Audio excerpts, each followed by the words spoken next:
tetapi wajahnya wajah yang makin cemerlang bil hidayah dengan hidayahnya Allah. Itulah keuntungannya. Wujuhu yawma idzin musfirah dhahikatun mustabshirah. Wajahnya para ahli surga itu adalah wajah yang ceria, dan bahkan nanti berjalannya menuju surga itu dengan dhahikatun mustabshirah, dengan sambil tertawa kecil dan tertawa riang. Dan itulah wajah kita saat ini, dan nanti kita bersama menuju surga Allah dengan wajah yang dhahikatun mustabshirah, wajah yang bahagia. Hadirin jamaah yang dimuliakan oleh Allah, di dalam perjalanan hidup kita itu ternyata menyimpan berbagai macam cerita. Yang cerita itu kalau kita minta untuk disampaikan, yang sekarang usianya sudah 70 tahun, mungkin 65 tahun, kalau disuruh cerita pada saat kecilnya, pada saat remajanya, dewasanya, bahkan memulai hidupnya dengan keluarga, kita cetha sedaya napa mboten? Cetha. Biyen itu aku karo ibuku mangane gak sego putih kaya ngene iki. Tapi sego napa? Coklat alias ketiwul ya. Cerita zaman sakmoten iki cepet. Warnanya coklat, nggih menika ketiwul. Kadang campur ireng, namine gathok. Yaitu pohon yang dikeringkan, kemudian disimpan beberapa bulan sampai warnanya hitam-hitam begitu, yang kemudian dimasak, dan itu untuk sarapan pagi, kemudian baru berangkat kerja. Jadi kan menangi begini, menangi, pulau mawon menangi, pulau lahir 78 dan tasik menangi. Hadirin yang dimuliakan oleh Allah, mungkin di antara panjenengan pun masih ingat susahnya hidup kita, yang ternyata kehidupan ini sangat terjal, kehidupan ini ternyata sangat sulit, yang pada saat itu panjenengan mungkin pernah diuji oleh Allah Subhanahu wa Ta'ala sampai pada titik kesulitan yang paling sulit, yang seakan-akan rasa kekuatan kita itu pun boten kuat, pikirannya boten kuat, awake lemprot sedoyo. Dan mungkin pada saat itu panjenengan titik di mana Allah memberikan ujian yang paling puncak dalam kehidupan panjenengan masing-masing. Ibaratnya nopo niku, tiyang ketemu lemprot niku, nggih pikirane abot, awake dadi abot kabeh. Jenenge nyilih dhuwit tangga niku sedasa ewu mawon. Ternyata pas boten diparingi, nate ngoten niku jenenge. Kula riyen nggih sering zaman kuliah. Zaman kuliah tanggal 20 ke atas itu uang saku sudah habis semuanya. Padha silian teng kanca-kanca mboten wonten sing maringi padha kelas sedaya. Nggih akhire wayahe makan dhuwur ngoten kula dolen teng gone kanca kula sing masak, akhire nderek makan. Sampai tanggal 30, tanggal 1 mulai dapat satu lagi, akhirnya bisa hidup kembali. Gitu. Niku namine adalah titik di mana kita ini benar-benar mendapatkan ujian dari Allah Subhanahu wa Ta'ala. Tapi dibalik susahnya urip panjenengan sedaya, niku ternyata kita ini pernah mendapatkan kebahagiaan. Yang kebahagiaan itu ternyata di luar apa yang kita rencanakan. Saking senengnya. Dan ini adalah hidup itu berarti musayyarah. Hidup ini adalah perjalanan musayyarah yang kita tidak akan pernah tahu akan kemana diperjalankan oleh Allah Subhanahu wa Ta'ala. Kula niki lahir teng Montong Tuban mriku. Lalu remaja sekolah di MAN 1 Tuban. Tahun 96 ternyata diperjalankan Allah. 96 diperjalankan lulus MAN Tuban ke Surabaya. Di Surabaya kemudian diperjalankan oleh Allah nikah dapat tiang wadon Sidoarjo. 21 tahun tinggal di Gedangan Sidoarjo. 2023 kemarin itu ternyata diperjalankan Allah lagi menuju lereng Gunung Penanggungan Prigen Pasuruan. Dan terus mulai 2023 kula dan istri anak sedoyo tinggalnya sekarang di lereng Gunung Penanggungan. Dan terus kula wau berangkat jam kalih dugi Prigen naik tol Pandaan langsung Surabaya sampai di sini menjelang subuh tadi. Nah, padahal 21 tahun hidup di Gedangan. Dipikir kula sampai pensiun sampai masa tua akan di Gedangan. Ternyata sekarang harus tinggal di tempat yang lebih indah dengan udara yang lebih sejuk di lereng Gunung Penanggungan yang kurang lebih 3 km dari Masjid Cenggu sana. Panjenengan nek pados adem, berarti monggo. Apa mampir tenggen kula mriko ningali gunung dan kebetulan di bawah rumah saya itu ada sungainya yang mengalir cukup jernih kalau kemarau seperti ini, batunya besar-besar dan itu saya juga terkadang sholat di atas batu itu niru Sunan Kalijogo. Dan inilah surga bintang tinggal Anda, yaitu di bawahnya ada sungai. Saya kemudian bilang ke istri saya, maaf, perjalanan hidup kita ini ternyata dibawa pada kehidupan yang lebih indah.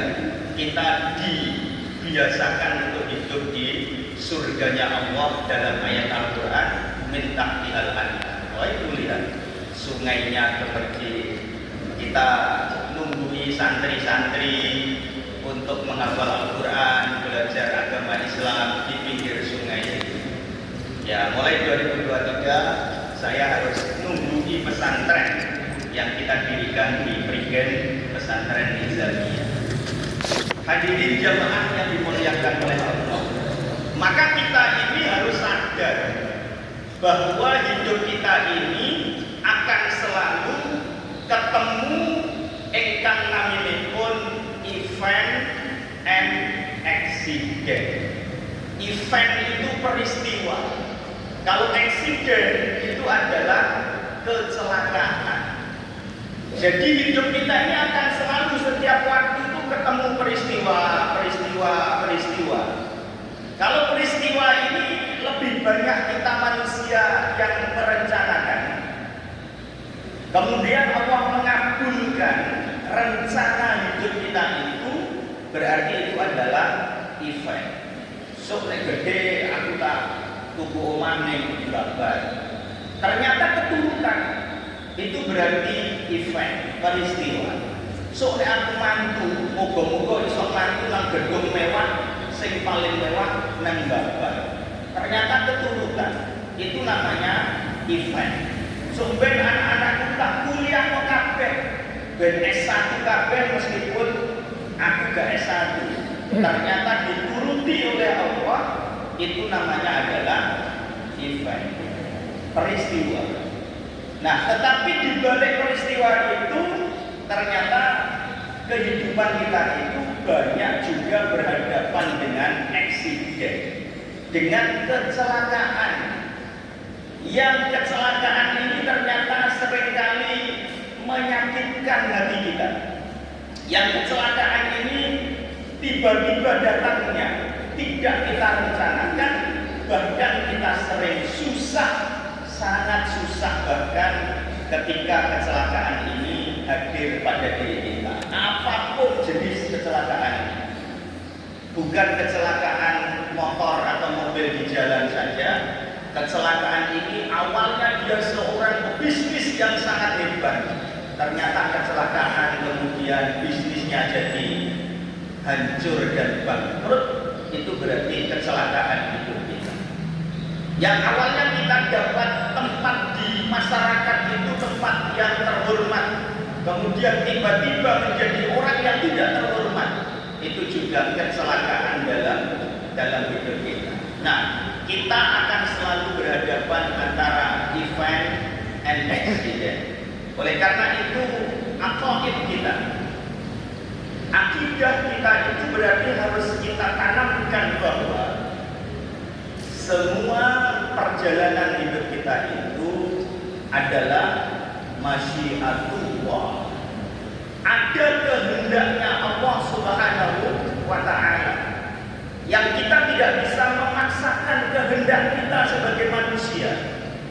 Karena manusia ini tidaklah menjadi fa'il, tetapi manusia itu menjadi maf'ulun, menjadi yang diperlakukan oleh Allah Subhanahu wa ta'ala. Kalau kita manusia kok coba-coba menjadi fa'il, menjadi pelaku, yaitu akan menyalahi kodratnya sebagai manusia. Jadi kita ini apapun yang terjadi adalah masyiatullah. Apapun perjalanan kita itu adalah musayyarah, yang kita harus bisa menikmati perjalanan hidup kita ini. Jamaah yang dimuliakan Allah, kalau tanglet datang panjenengan, ketika kita menghadapi peristiwa, ketika kita menghadapi musibah-musibah, kecelakaan-kecelakaan hidup kita, apakah kita belajar? Tentunya belajar. Apapun yang kita hadapi itu mengandung pelajaran. Pada saat kita ini masih susah ekonomi, ya kita saat itu belajar dengan begitu giat bagaimana dapat ekonomi yang lebih baik. Belum punya pekerjaan, ya berusaha mencari pekerjaan dan menciptakan pekerjaan. Kok pas dikasih musibah anak rodok nakal, akhirnya orang tua itu nopo belajar ya apa caranya anak ini gak jadi nakal. Artinya setiap peristiwa, setiap eksiden itu kita pasti belajar. Nah, tetapi orang-orang yang beriman itu tidaklah cukup untuk sekedar bisa menyelesaikan masalahnya, tidak hanya cukup bisa lewat menghadapi setiap peristiwa dan cobaan itu. Lebih dari itu, orang beriman haruslah bisa mengambil hikmah, ya, mengambil hikmah. Tingkatannya itu sudah tingkatan bil hikmah. Jadi apapun yang kita rasakan dalam hidup ini, apapun yang terjadi dalam hidup kita ini, orang yang beriman itu, orang yang terbaik itu adalah mereka yang bisa bil hikmah, yang bisa mengambil hikmah. Summa ma ma'nal hikmah. Al-hikmah dia al-ilmu. Hikmah itu adalah ilmu yubhasu fihi haqa'iqul asya. Yang disebut hikmah itu adalah ilmu yang membahas tentang haqa'iqul asya, yaitu hakikat perkara-perkara, perkara-perkara yang kita rasakan, perkara-perkara yang kita lihat. Itu kita tidak hanya melihat dengan kasat mata saja, tetapi kita melihatnya adalah dengan hakikat. Berarti perlu nopo ini? Ya, perlu ilmu tentang hakikat.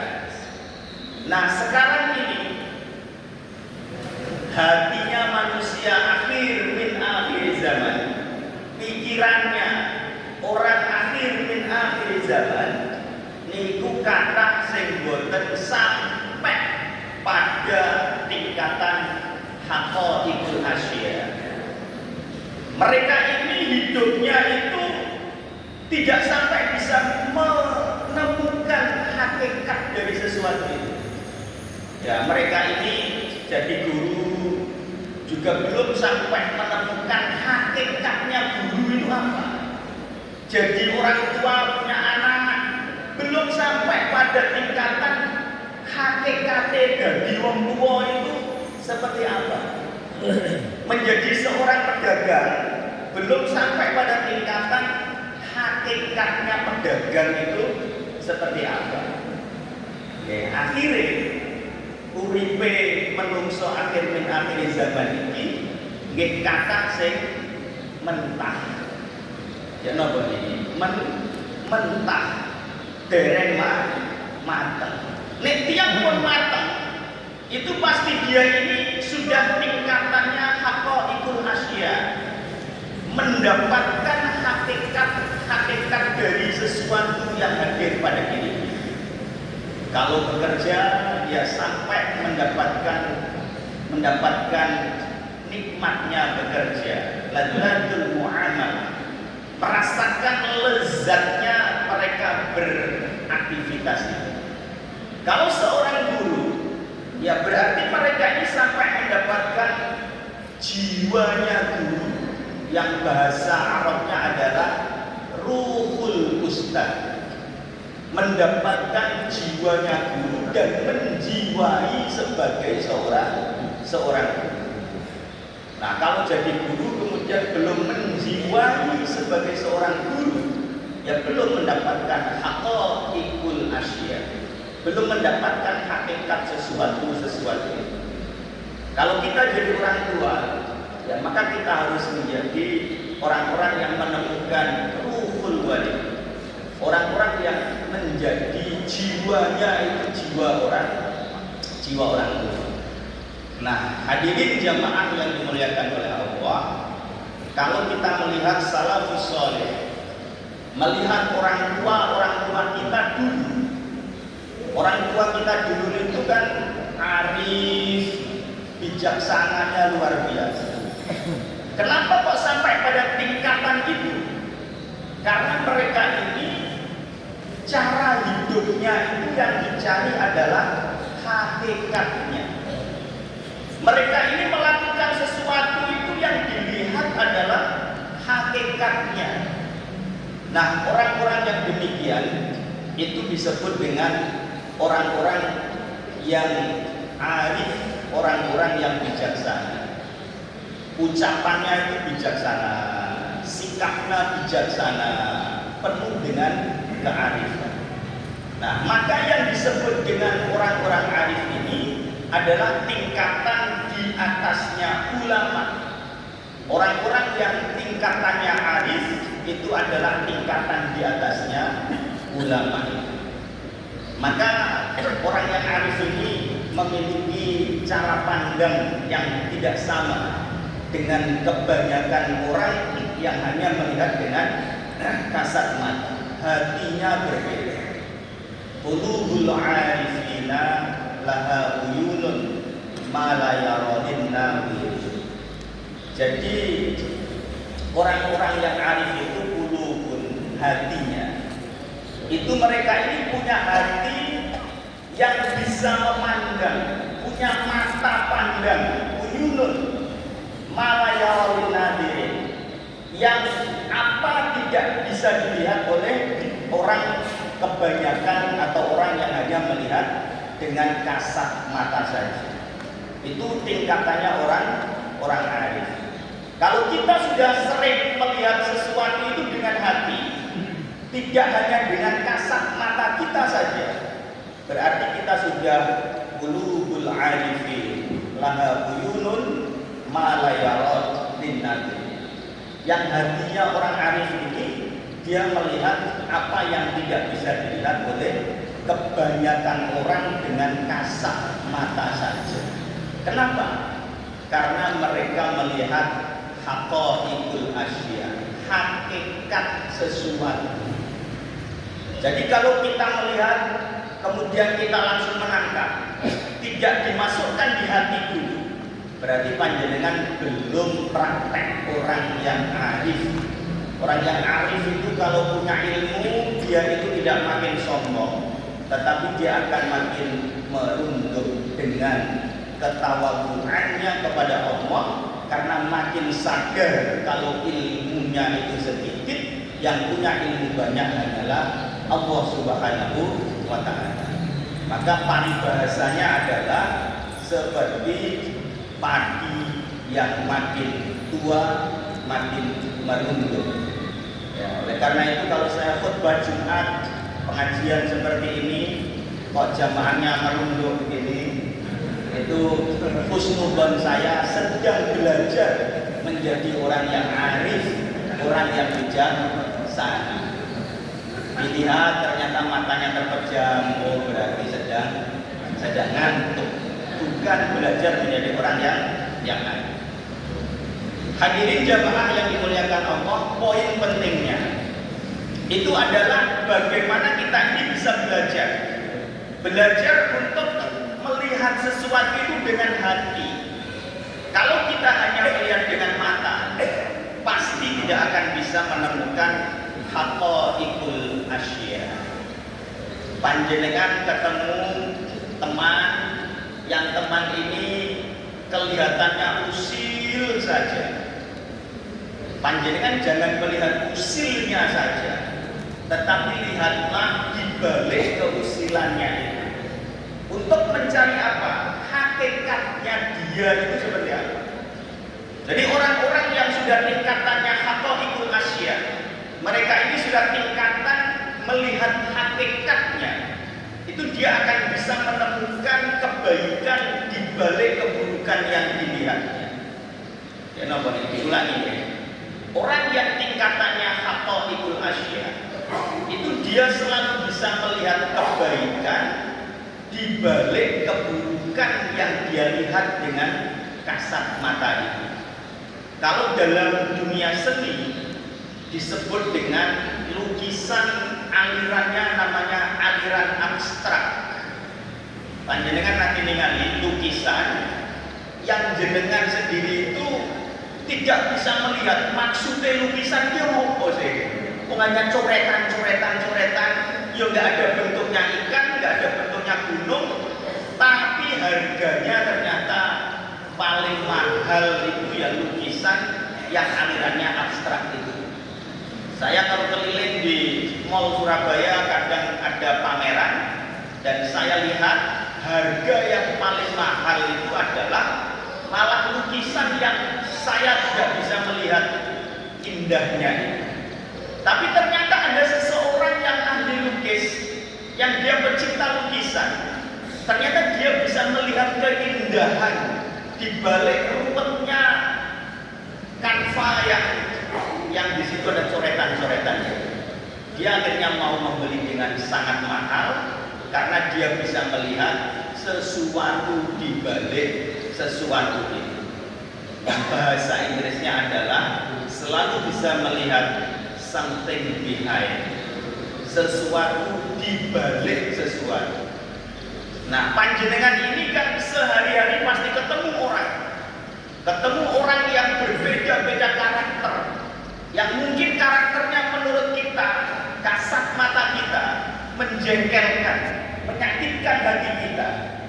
Tetapi kalau kita sudah belajar tentang haqaiqul asya, belajar tentang hakikatnya sesuatu, kita pasti bisa melihat kebaikan di balik kebaikan itu. Nah, panjenengan punya istri yang istri ini agak sering ngomong. Saya mau bilang cerewet itu kok gak enak, kok tersinggung. Saya bilang punya istri yang istri ini ternyata sering ngomong. Kadang dia sering muring-muring, bukan cerewet, tapi sering ngomong dan sering muring-muring. Nah, ini kalau kita hanya melihatnya kasat mata, kok cek muring-muringan sih? Ya kok cek cerewet sih? Padahal di balik itu ada kebaikan-kebaikan yang kita belum bisa melihat. Pasti ada kebaikan-kebaikan di balik itu. Bahkan musibah-musibah yang hadir dalam kehidupan kita, yang menurut kita itu menyakitkan, ternyata di balik itu ada kebaikan-kebaikan. Kalau kita sudah sampai pada tingkatan bil qalbi, tingkatan haqaiqul asya,